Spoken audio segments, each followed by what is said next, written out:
you please put your city and state in the chat so we can recognize everybody?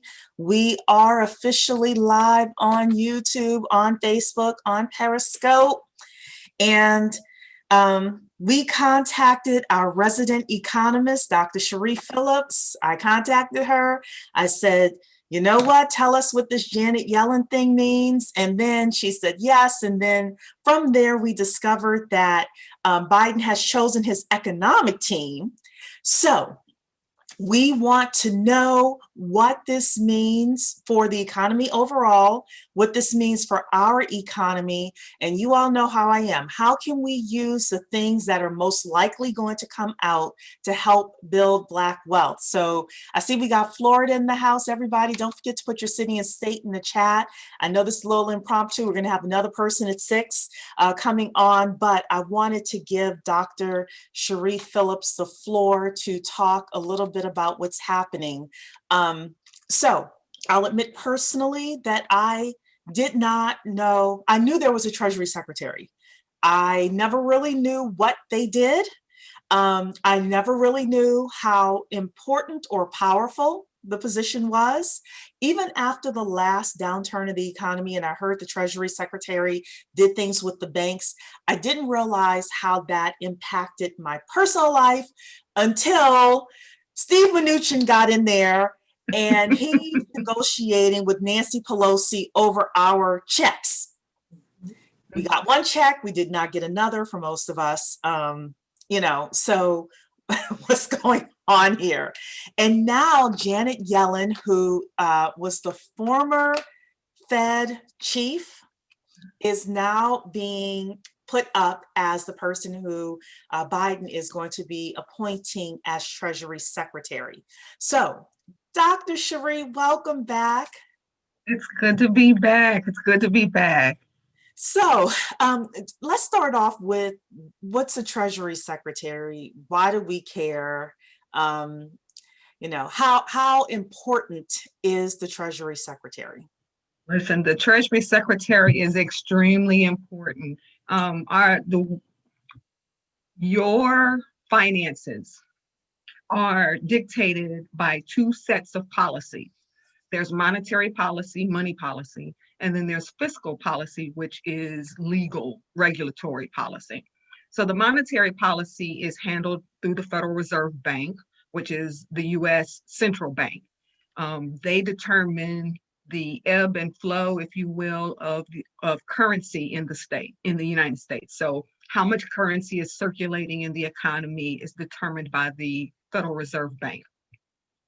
The fiscal policy is handled by two branches within the federal government. Congress enact laws, and then also you have in the executive branch, you have the U.S. Secretary of Treasury. And so the Treasury think of the Treasury as the strategic leader of fiscal policy, and Congress is the tactical leader of fiscal policy. And what should happen, I think, as the framers had intended, was that they work together, they come together, collaborate, work together for the betterment of the overall economy. Recently, last 4 years, we've seen how that's not happened. But what should happen is that the Treasury Secretary advises the president, and they formulate the strategy on how we're going to keep the economy going and moving. And then they work with the legislative branch, Congress, to enact laws, policies that will implement that strategy. And then you have that going on, that's the fiscal policy, and then you have the monetary policy.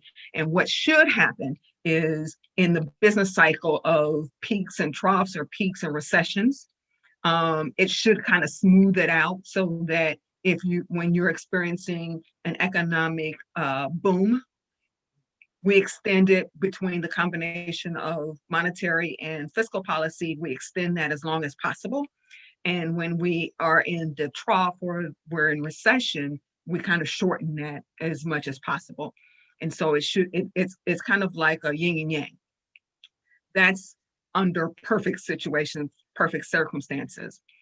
Now, what does this mean? That's why Janet Yellen's position is so powerful, because she has the president's ear, and she is supposed to work with Congress that in order to extend economic prosperity and minimize economic challenges. Make no mistake, right now we're in a recession. And the reason why you don't hear much about the fact that we are in a recession is because the recession was not due to economic stimulus, economic, it wasn't induced by an economic activity. It was induced by the global pandemic is what induced the recession. We're in a recession. We were already headed towards a recession based on the lack of fiscal policy from the last 4 years. We were already headed towards it. But the pandemic kind of brought it, exacerbated it, and brought it to the fore quicker, sooner than later. And so we're in a recession, and we don't hear about it because what's taken over is the status of the pandemic. So what does this mean? First and foremost, we need to talk about who Janet Yellen is. Janet Yellen is a former professor, economics professor. She is currently a fellow at a left-leaning think tank. She is the former chair of the Federal Reserve. And remember, I said earlier, the Federal Reserve operates the monetary policy. So she brings to this position, should she get through Congress confirmation process, and we'll talk about that in a minute. Should she get through that process, she brings to the table all of that wealth of experience. And the fact that she will be the first woman to do that adds more credibility to President-elect Biden's attempt at trying to unify the country and making sure that people who have previously historically been unseen become visible. Side note, in addition to his announcing Janet Yellen as the secretary for Treasury, he's also recently made the announcement that Cecilia Roos will become the lead, or the chairperson of the Council of Economic Advisors. And what does that mean? So the Council of Economic Advisors have direct inroads with President Biden in setting his economic policy and his economic agenda. And so Cecilia Roos, a Black woman, brings to the table a wealth of knowledge and experience on how to grow an economy out of a recession, primarily outside of all of her credentials, but because she's done it before, because she was a part of the Economic Council that was instrumental during the Obama administration. So you have women in place who have done this before. One. Why Janet Yellen is so important, and what does that mean for Black households? It means a number of things. First, foremost, we need to look at the challenges. First, she's got to get through Congress, through a Congress confirmation. And that is the Senate hearings. And right now that's up in the air because we've got 2 seats in Georgia that we don't know which way that will happen.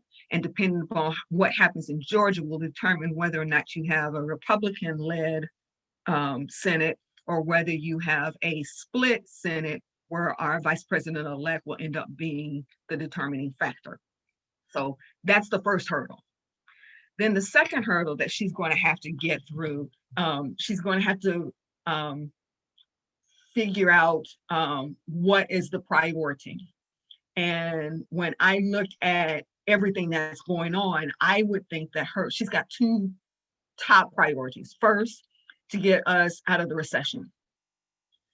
She needs to figure out how to stimulate the economy. And in order to stimulate the economy, when we're in a recession, the best way to stimulate the economy is to spend. So either the government is going to spend, households are going to spend, or business sector is going to spend. And recently historically speaking, and I'm going to go back to George Bush II. When you look at business spending, historically speaking, they don't spend. When the government allows them opportunities to invest back into the economy, instead of investing, they hoard, and then they, they maintain and hold on to that funding. Whereas if you give households money, households will spend the money. So if we're looking at history and we're looking at precedents, then the government sector is going to have to spend and the household sector is going to have to spend. So her first priority will be to look at how can we get more money into the hands of households so that they can help spend us out of this economy. So that's the first priority.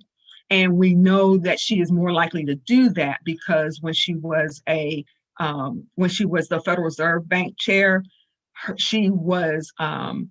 one of her loudest, strongest arguments was that she believed that the government should be more aggressive when it comes to fiscal support of households and businesses. So she believes that it's the government's job to put money or to provide opportunities to put money in the hands of households and businesses to help stimulate and spark the economy. So I would assume that would be her first priority, get the economy out of recession and get us towards an economic boom. Then her second priority would be to secure the financial markets. That one is going to be a little bit more difficult because there are several different things that she's going to have to do simultaneously to get that confidence back in the financial markets. First and foremost, she'll need to unify the Treasury Department with the Federal Reserve Bank. And that relationship, which had peacefully coexisted prior to this previous administration, is now kind of there's fraction. And so she's going to have to be the consensus builder, which will be to her advantage and to her credit because she was the former chair. As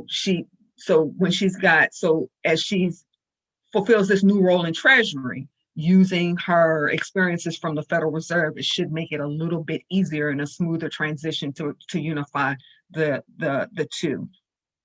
She'll also need to anticipate more support. We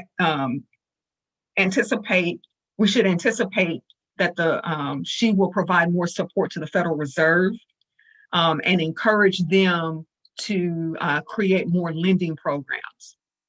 Because again, you need households to spend. You need the government needs to spend. You need households and businesses to spend. So right now, interest rates are at zero or near zero.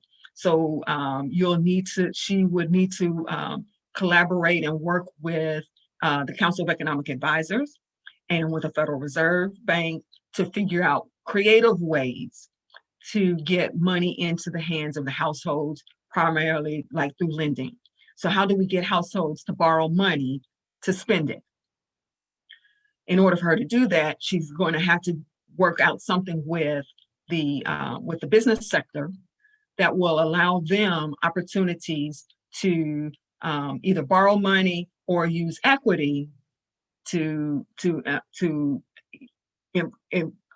employment, increase employment, or other types of investment, business investment, so that you got people working, so that as people work more or earn more, they will then spend more. So she's going to have to work out something with the Federal Reserve. She's going to have to become the liaison between the U.S. and China. She's going to work with the State Department and act as a liaison between the U.S. and China to deal with this the trade war that currently exists between the two countries. And I know that seems like, well, what does that have to do with me? If you are placing orders on Amazon, and it says, and you have Amazon Prime and you're used to same day or next day, but it'll be a couple of days, or some items you can't get for weeks, or you might not get it in time for Christmas. Know that probably 9 times out of 10, that product is coming from China. And if that product is coming from China and we have, depending upon what that is, there's tariffs, taxes, there's quotas, quantity limitations that would keep those products that you can one click on Amazon and get it in time for Christmas. So she's going to be instrumental in creating those from the executive branch, working with the State Department, working with Congress to try to mediate that. And that's been on the back burner again because of the pandemic. She's going to have to coordinate supervision between the Federal Reserve and FDIC, which is the insurance company. So when you open up your checking account, your bank savings account, the federal government insures your accounts up to $250,000. There were some legal actions and legislation that's passed that have impacted that. She's going to have to figure out, do we roll those back, or what are we going to do with that? And she's going to have to coordinate that as well. And then she's going to also have to look at the idea of whether or not the Federal Reserve Bank whether or not to encourage the Federal Reserve Bank to look into cryptocurrency, because that's not going to go away. And during her time at Federal Reserve, you could easily dismiss it. It's too volatile. No one's taking it serious. We're taking it serious. And so as a Secretary of Treasury, she's going to have to coordinate with the Federal Reserve Bank to figure out how do we enter into this market that is already existing. So those are the things, those are the priorities that she will have to do in order to instill credibility, to instill confidence in the financial market system, and doing all of that while still trying to figure out how we're going to get out of this recession. And so those are some of the things that she has to deal with. Now, what does that mean for us? Yes, quite a bit. That's why I wouldn't want that her job position description. is I'm sorry. That's okay. That's why that's so important. Mm-hmm. Challenges that she's going to face after she gets confirmed. Because we spent a whole lot of time on the news watching the pandemic statistics rise and looking at the drama that is surrounding around the president-elect and his access and his ability to kind of make a smooth transition. What we did not know is that the current U.S. Secretary, Mnuchin, in one of his outgoing acts, what he's done is there was, so we had the CARES Act. And the CARES Act was that legislation that allowed people to get the PPP funds, those stimulus checks you got. Okay, so right now there is approximately $455 billion still left to spend. Did you say with the B, 455 billion? With a B. Where's my share? Yes. So that's what I was going to say. That second check that was promised but never arrived, that's where that second check was coming from. So he has it like in his budget somewhere, his coffers? Yes. And what he's done with it is he has created this policy that says that the incoming Treasury Secretary, this is before it was announced it was going to be Janet Yellen, the incoming Secretary Treasurer now has to go to Congress in order to access those funds. He allowed $80 billion to be left where it is to be used at the incoming Treasury Secretary's discretion, $80 billion. And then took the remaining $455 billion and separated it and said, whoever comes in behind me now has to get authorization and approval from Congress before they can touch those funds. And if they can't or don't touch those funds by 2026, those funds go back into the general treasury, which can be used for any number of things. So is it both branches of Congress, or is it just the Senate that approves the budget? Both branches, both branches have to come together. Senate ultimately confirms it. That's going to be So in tough. essence, which is another reason why those two seats in in Georgia are so pivotal. Wow. So you got interesting, but this was already money that was already approved, right? So exactly essentially approving it a second time or disapproving it now. exactly. Wow. Exactly. So what does this mean for the Black household? If you have stocks, once you have stock portfolio, if you've noticed, depending upon what your portfolio looked like, for the most part, you've seen over the last couple of days, last few days, weeks, last month or so, you've seen a kind of increase or a rise in your portfolio. It took a quick dip, but then it kind of, as everybody has settled with the idea that Biden will make the transition and it will be less contentious than anticipated, you're starting to see a rise. So you see like your 401k, you'll start seeing a bump in that. You'll see a bump in your stock portfolios and other forms of securities. A Janet Yellen confirmation would also include increased aids to state and local government.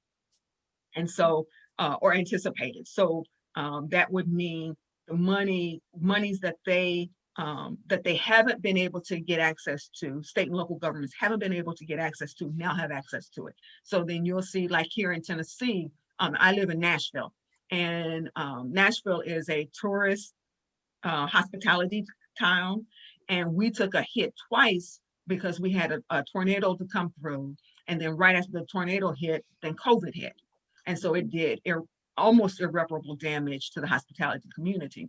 And so the knee-jerk response whenever you have government shortfall is tax. So property holders saw a 33% increase in property taxes. Wow, that's oof. Because we weren't getting money from the federal government. And in Tennessee, we don't have state taxes. That's right. Yeah. So and don't state that, I think most states have to have their budgets balanced as well. Exactly. Yeah. Exactly. You got to get the money from somewhere. Exactly. So you got to get them, and you got to get it. So who are you going to get it from? Household. So if you live in states where states have to have balanced budgets, and some cities also have in their charters that you have to have a balanced budget. And if you're not getting federal funding, you're going to get it in increased sales taxes, increased property taxes. You're going to get it in increased taxes. Yeah. So a Yellen administration, as the Secretary of Treasury, and her argument and her advocacy is that the federal government should help and aid state and local governments. You should start seeing this influx of state aid, first starting with the CARES Act and then going forward. So if you see that, then that should be you should eventually see an easing, if you will, on taxation. Now, mind you, that when we're talking about this, what is done now, you won't see it for another year or two or three. Okay, so it's going to get real tight and sticky for a minute, and then it'll ease up and you'll be able to breathe. You'll see, and that state and local aid will include funding for police, fire departments, schools, public health. And think about in your own communities where nationally we've talked about, there's been different advocates that are saying defund the police, because what they want to do is take some of those funds and take it to social services. Transfer from the police department to social services, that all of that gets impacted. And then that determines, policing in our neighborhoods, those kind of socio cultural impact. Right now, we have interest rates near zero. Expect there to be some fluctuation. Now, that is whether or not the interest rates rise is dependent upon the Federal Reserve Bank, not the Treasury Department. But the Treasury Department can then say, this is our agenda, this is our plan, and this is how this would fit into that plan. So interest rates rising, if you're borrowing money, is not good. But if you are saving money, it is good. If you're saving, if you're investing, you want interest rates to rise. But if you're borrowing, you don't want interest rates to rise. So depending upon where you are, if you're on the consumption side of it, the interest rates rising is not good. But if you're on the investment side of it, you're looking forward to it. She will want to keep inflation down. She will want to keep inflation down. The prices, right now, the prices are somewhat stable, which means when you go to the grocery store, when you go to the gas station, if you notice the gas stations, the gas prices have fallen. And that's for a number of reasons. She's going to want to kind of do all the things that I said she needs to do. And at the same time, help keep inflation low through the policies, through the policies that she, along with Congress, will enact. So all of those, inflation, interest rates, whether your state and local governments receive additional aid, what your stock portfolio look like, what your 401k, your 403b look like, those, what your IRAs look like, those are the direct impact to you, but the indirect consequences of what a Janet Yellen leadership would be in the Department of Treasury would look like. You said so much. First of all, everybody give the virtual hand clap to our resident economist, Dr. Cheri Phillips. Okay, so let's take a look at a few things just that I wrote down here. You mentioned that the recession is here, and I can agree with that. We talked before about the K-shaped economy, though. There are a whole lot of people making record amounts of money, and they don't feel the recession at all. There are other people who are hit big time because, and we've gone through this before, the wrong industry, all of that. Yes. What tools, I guess, do you see Janet Yellen using in order to really be able to help, the people who have gone down? Like, who needed there are a couple the of things that we were to put in our Google alerts. Like, when this happens, we know that, things are going to start progressing. What would you say we really need to be looking out for?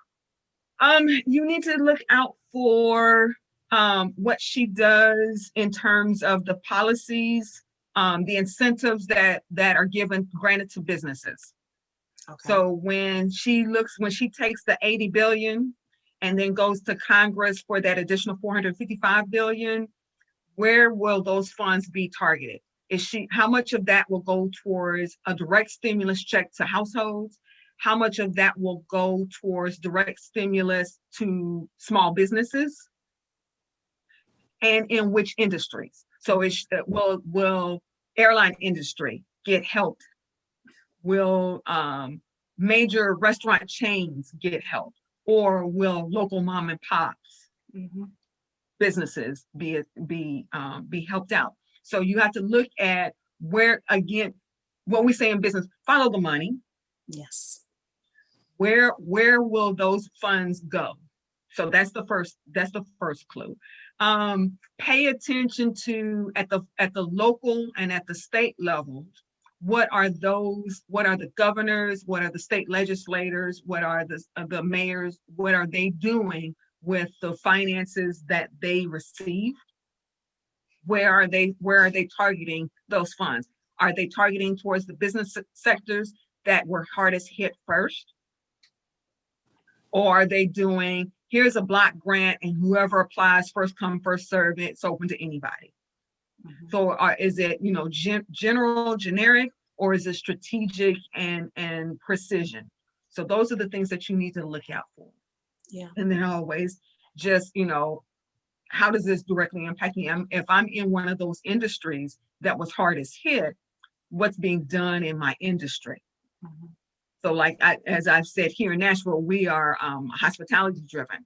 We're looking to see what the mayor is going to do. Now, he signaled that as money is coming in, that he's going to provide monies for businesses to spark the economy. Well, which businesses? Mhm. The construction company, which doesn't really need, or are we looking at local businesses? Where is that money going? Right. Am I seeing more and more shops opening and seeing more and more people going back to work? And when they go back to work, are they going back to work to the same wages that they had before, or are they going back to work and seeing an increase in their wages? Yeah. So those are the things that you need to look out for. And I think it's important for people to, especially if your business was hit during Yes. this time period, number one is keep up with your local chamber of commerce. Even if you aren't a paying member, which I suggest if you can't afford it to be a paying member, get on their email list. A lot of times the chambers of commerce have lobbying not divisions, but committees where Mhm. they will go and they will fight for the businesses in the community. And I know whenever I get, I used to belong to a chamber of commerce, I would get the newsletters and I would look at them and they would talk about, you know, Governor so-and-so, we met with him, this is what they're talking about, etc. So a lot of times the chambers of commerce are a great place to find that information. The And I other will say thing this. is start making your friends now in these different agencies, especially since Dr. Cheri talked about, you know, the fact that the money is expected to trickle down to state and then local. Start figuring out who within your county gets those funds that you could have access to for emergency loans, etc.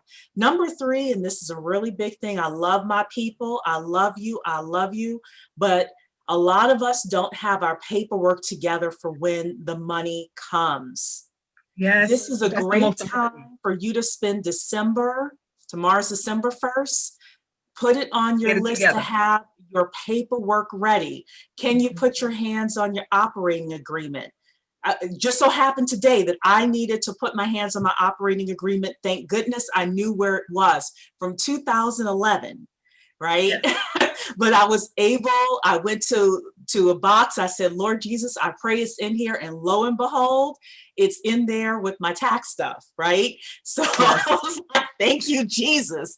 Yes. Otherwise, I would have been crying, right? Some of us need to work on getting our accounting up to date. Be honest Most with you. important.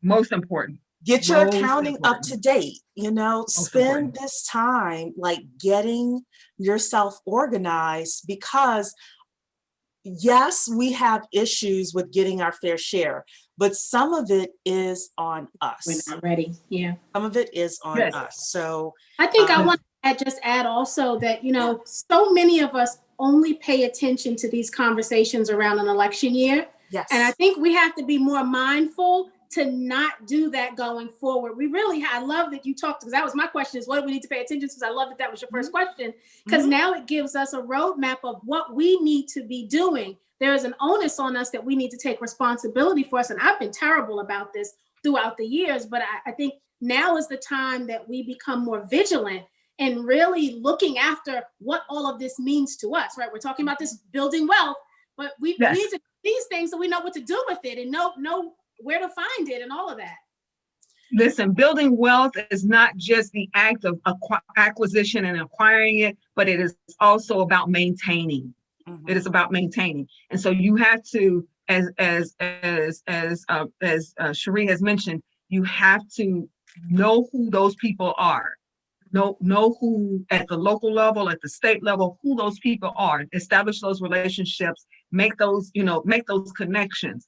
And then a good friend of mine, his grandfather, Dr. Walker used to say, Matthew Walker said that if you stay ready, you don't have to get ready. And so as business people, we need to always and be ready. That means have everything lined up, all the I's dotted, T's crossed, all your paperwork together, so that you can just go to the file, pull it up, and say, here it is.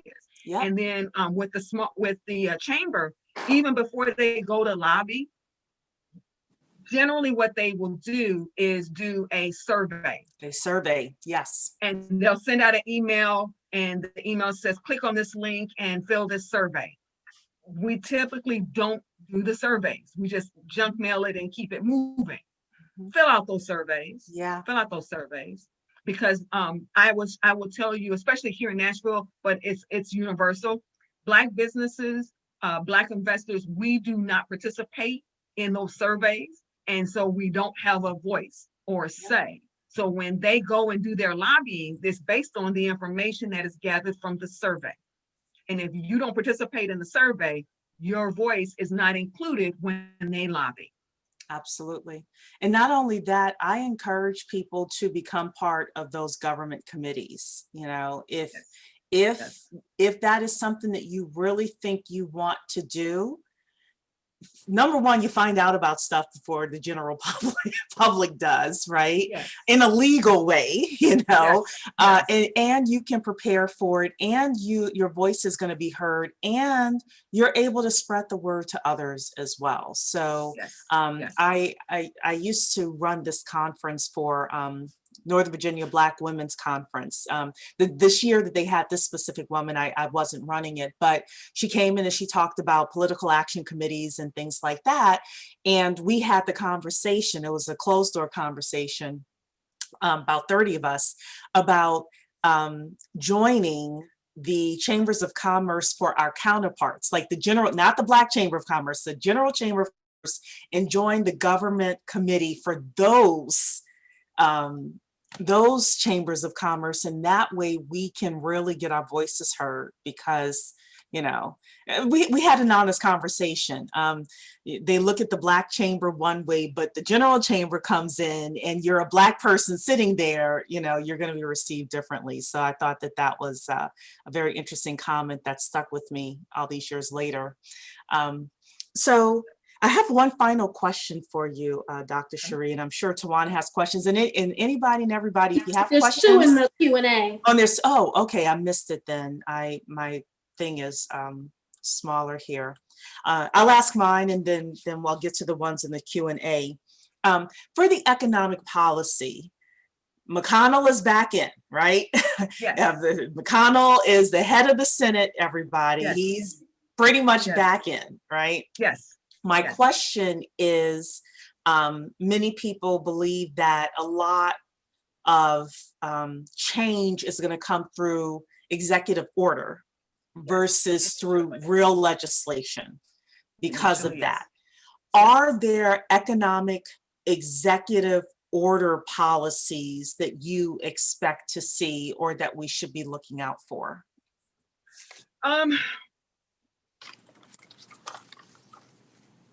A couple that are right now on the forefront will probably deal with wages. Although initially, I think a Biden administration will look to see what the states are doing. And I think that if he doesn't see much traction, then you might see something along that lines that kind of spark, kind of prime the pump to get states to come in, if nothing more than to say, for states to say, this is a state issue, and they'll counter it, and they'll do something to counter what has been done, what would be done at the federal level. I think that will be one. I think another will be executive orders on the economic front. Will probably be more indirect. And indirect meaning he'll do something with trade. He may do something with, something that will be pro-business, hoping for the trickle down effect, even though we have a history, we have precedents that says the trickle down doesn't really trickle down. work. Yeah. Doesn't work. So I see that. I think he will work. I think he's got other political issues that he will address with the executive order pen than with economics. Because I think he will leave that expertise to Janet Yellen, to Cecilia Roos, and I think he'll try to go that route. Because even with Mitch McConnell in place, if fiscal policy is slow to move, monetary policy can ramp it up. And we saw that example when Ben Bernanke was the chairman of the Federal Reserve during the Bush administration. Fiscal policy wasn't happening, so he did, quantitative easing. He did some things through the Federal Reserve Bank that kind of helped spark the economy. And so that's the checks and balance. So I see him doing more executive orders on other political issues than on the economics, but if maybe economics, maybe do something towards wages. Okay. So, Corey has a whole lot of questions in here. Where is money headed under a Yellen-led treasury? I kind of feel like you answered that, but and Corey, if you feel like you didn't get enough of an answer, let us know, because we do have a 6 o'clock. We got back to back tonight. I felt like this was a very important conversation, which is why I asked Dr. Cheri to come on. So we have back to back tonight. Is higher inflation coming? Okay, so defining higher inflation. I'm going to define higher inflation meaning more than what it is now. Mm-hmm.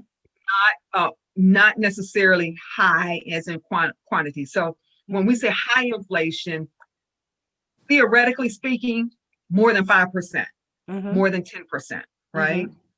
We're at 0. So anything now is going to be higher. So is it coming? Yes. And higher inflation is not necessarily a bad thing. If wages rise because higher inflation is nothing more than rising prices. What you pay is more. If your salary increases at or more than the prices are rising, we're good. We're good. The problem comes when wages stay the same and prices increase, or the wages, decrease and prices go. So as long as the prices and wages are doing this or this, you're okay. We're good. Yeah. But and yes, wages at some just point mean, we're going to see higher prices. Yeah, I mean, wages means household income too. So if you start a side hustle and that beats inflation, then you're good too. Exactly. So, yeah. Exactly. If Yellen spends more money, i.e. turns the Fed balance sheet up again, will this negatively impact markets? It depends upon how she spends more money. Okay.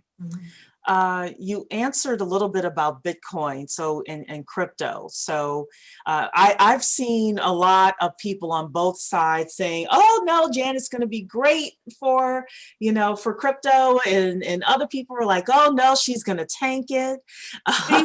She will be better than past or previous Treasury secretaries, primarily because of the experience she brings from the Federal Reserve. Now, mind you, the Federal Reserve has historically been opposed to cryptocurrency because it's not regulated. Right? So you've got this competitive factor against the U.S. currency, right. And so the Federal Reserve is going to protect what's theirs, the right. U.S. currency. And so historically speaking, the Federal Reserve has been opposed to it. But when you have other countries within the EU, in the Far East, when you have other countries that are acknowledging its existence and in some instances welcoming it and including it as a part of, now the U.S. is a latecomer and saying, okay, we need to investigate. At least we need to think through what this would look like and how can we introduce it on our terms. And so she's good in that regard. At least the conversation will be had. Now, what happens from the conversation, that's anybody's gamble. But at least the conversation will be had. And that's why you'll hear people say she's good for it. Not because she's a proponent of it, but because she's getting the conversation started. Yeah. Corey's also asking, is the current stock market run up sustainable under Yellen? Will all the money printing cause hyperinflation? Okay, so you got two different questions. Okay, so Yeah, two is the different current questions. stock market sustainable? Listen, the market is going to go up, it's going to go down. That's the only guarantee for the market. It's going to go up, it's going to go down. And so you have to decide how you want to ride that wave. So are you in it for the long haul and ride the ups and downs? Or are you in it short term, try to estimate and guess what the market is going to do so you can buy low and sell high, speculate. So the only sure thing about the stock market is that there's going to be some peaks and there's going to be some troughs. And so you need to figure out which strategy you want to use to manage that and ride that guaranteed peak and trough. In terms of printing all of the money that you see in hyperinflation, there's checks and balances in place. So just because the Treasury Department makes the recommendation and creates the policy, you still have the Secret Service who actually prints it, and you also have to counterbalance that with the Federal Reserve Bank, who creates the monetary policy. So because you have to have this coordinated effort between the Secretary of Treasury, the Secret Service, and the Federal Reserve Bank, there's enough checks and balances in place that the likelihood of hyperinflation during a Yellen administration at the Treasury, I'm not going to say it's not possible. Anything is possible, but it is less. It's negligible. Great. Tawana, you want to end us with any final questions? Not a question, but again, just how much we love when Dr. Cheri comes here. Yes. Like, I feel so smart when I leave her sessions. Like, I know way more than I ever thought I would learn. So, I mean, thank you for always sharing. We hear so much of this in the news and so much of it goes over our head. You break it down so that the average person can understand it. And I am the average person. That is me. So thank you for that. Yes. And, the truth is there are going to be winners and unfortunately there are going to be losers in this next administration. And I just want to make sure that as many of us as possible can win. So number one, I just got off the phone with somebody before I came on here. I had to rush him off the phone. He said, well, what are you trying to do? I said, look, the first thing is for everybody who is part of the 10K project, for your family to close the wealth gap. And he said to me, well, that's the problem. We're so individualistic. I said, look, right now we have to use the tools that are available to us in order to close the wealth gap before we start talking about grandiose things. Now, I invited him to come on to talk about some stuff that is a little bit higher level. He talked about the fact that we need to get into the rooms for what they call appropriations, which is how they decide the budget money. Mm-hmm. He's been working on that for many years. Yes. As long as I've known him, right? We had a very candid conversation, all I'm going to say. And I'm like, look, if you can't come here with some tangible things that we can do on an individual level, that is not such a stretch. Unfortunately, you're going to be talking and people are going to say, but you want me to go and do what? Yes. He's correct. We do need to be in those rooms. Yes. But I will say this, don't despise small beginnings. I think that both are very important. I think that both are, but if you're talking to a group, for example, of 200 people and 199 of them are like, I don't know what you want me to do. That's even having the thought that I might need to build wealth. Because we're, honestly speaking, we're relatively new at this as a collective. We're relatively new in terms of wealth building, wealth. Yes. We're talking about building wealth. We haven't even got to maintaining wealth. Yes. Right? Much less pass it on. And so we're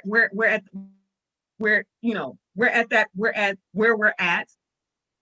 And we need to, as we're thinking about building wealth, we need to also remember that once we have it, we need to figure out how to maintain it, how to pass it on. And that allows us to get into, that's part of that being in the room where the appropriations are taking place. Yeah. And so, and the other thing to remember though is, don't underestimate what conversation is going to trigger something important in someone. So even though he may be talking to the minority of the 200 of us that are going to be watching, something he says could spark that one in one person that could make a big difference. Yeah. So invite exactly. him. I mean, I mean, exactly. I'm gonna invite him. Definitely. Exactly. No, already. He's a very very good friend of mine. He contacted me specifically and said he watched the Roland Martin interview and he had some differences of opinion. So we talked about it. He's sending me over a little white paper for me to take a look at. And I told him definitely I would bring him on in December.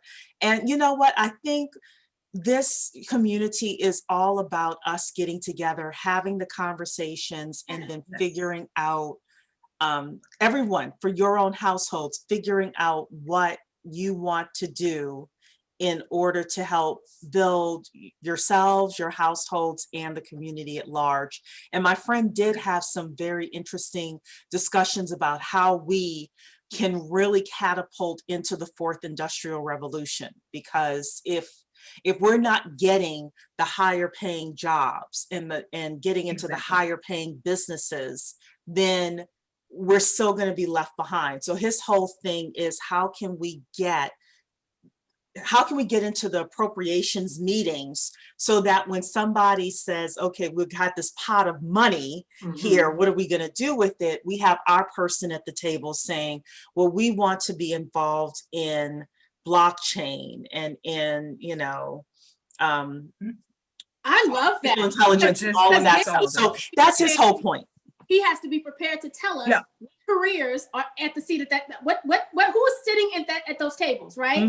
And what do we need to tell our young people from a skill standpoint on what skills they need to get. That's it. So that's what we can learn from him, even if we can't necessarily knock on the door of the appropriations meeting, walk in and sit down. How do we get there over time? Yeah, and he actually does have that information. So good. That's awesome. Yeah. So I'm gonna invite him to come in December, and we'll chop it up with him. So in the meantime, we have 8 minutes to our next call. It's all about good credit is easy, but changing habits is hard. So if y'all want to come on back to Zoom, we'd love to have you. Thank you, Dr. Cheri, for being here. Thank you. Thank you both. Thank you all. And we'll see you in January, because you are our quarterly guest. You're just our special guest for tonight, but our quarterly guest for that very first Monday in January at 6 p.m. So we look forward to having you then. Okay, bye everybody. Bye.